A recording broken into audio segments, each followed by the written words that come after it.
आळंदीला doctor महाराजांकडे ज्यावेळेला विचारसागराचे पाठ ऐकायला आम्ही जायचो त्यावेळेला महिलांना परवानगी होती, आता नाहीये वाटतं, पण त्यावेळेला असायची। पाठाला बसल्यानंतर रोज मोजके चेहरे असायचे, पण एकदा एक मावशी बसलेली दिसली।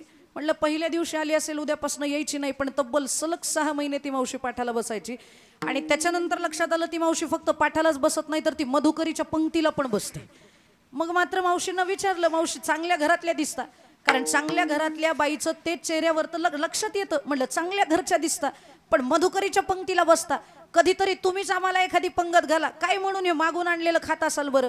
त्यावेळेला त्या मावशीनं सांगितलं, दिवस वाईट आलेत म्हणून मधुकरीचं अन्न खावं लागतंय। म्हणलं खरं तर मधुकरीचं अन्न खायला मिळणं हे चांगले दिवस येण्याचं लक्षण आहे, पण चांगलं चुंगलं खाल्लेल्या माणसाला मधुकरी खायला लागावी त्याचं कारण काय?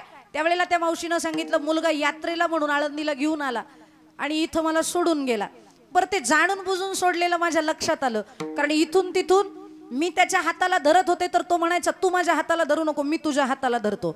म्हणून त्यानं हाताला धरलं आणि गर्दी आली, गर्दीमध्ये त्यानं माझा हात सोडला आणि 10 मिनिटाच्या आत तो पसार झाला। ज्या अर्थी त्यानं परत मला शोधण्याचा प्रयत्न केला नाही, त्या अर्थी त्याला मी नकोशी झाले होते हे माझ्या लक्षात आलेलं आहे। त्याच्यामुळे परत माघारी पण गेले नाही आणि इथं काही व्यवस्था नाही, फुटपाथवरती झोपते। वेळ प्रसंगाला पाऊस पडला तर एखादं शेड उपलब्ध होतं, पण जेवणाची व्यवस्था काही झालेली नाही। आणि संतोषी मातेला रोज कुठवर जावं, जरा सात्विक अन्न खाता येईल म्हणून मधुकरीच्या पंक्तीला बसते। मग मी म्हटलं एवढं चांगला मुलगा आहे, घरदार आहे, पण तरी सुद्धा इथं राहायला लागतंय, त्या मुलाचा दोष आहे। मग आम्ही पोलिसांना सांगितलं, घोलप साहेब त्यावेळेला आळंदीचे PI होते, आम्ही त्यांना जाऊन सांगितलं की त्या मावशीकडनं फक्त गोड बोलून मुलाचा नंबर काढून घ्या आणि त्या मुलाला ना 2 ठोके टाका, त्याला सुतासारखा सरळ करा, मावशीला घेऊन जायला सांगा, कारण हे चित्र आम्हाला न शोभणार आहे। आळंदीमध्ये अशी एखादी माता राहणं हे आम्हाला वाईट वाटतंय।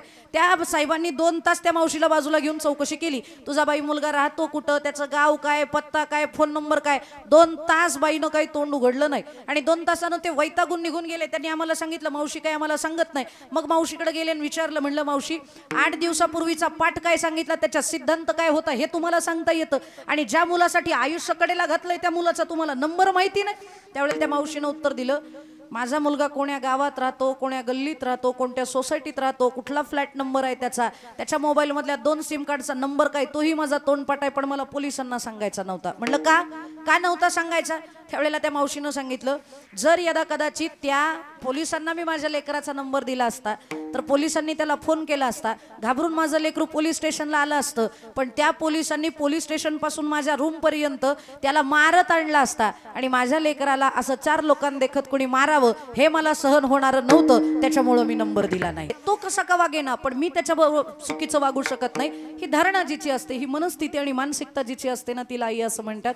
म्हणून जोपर्यंत आई आहे तोपर्यंत तिला जपा।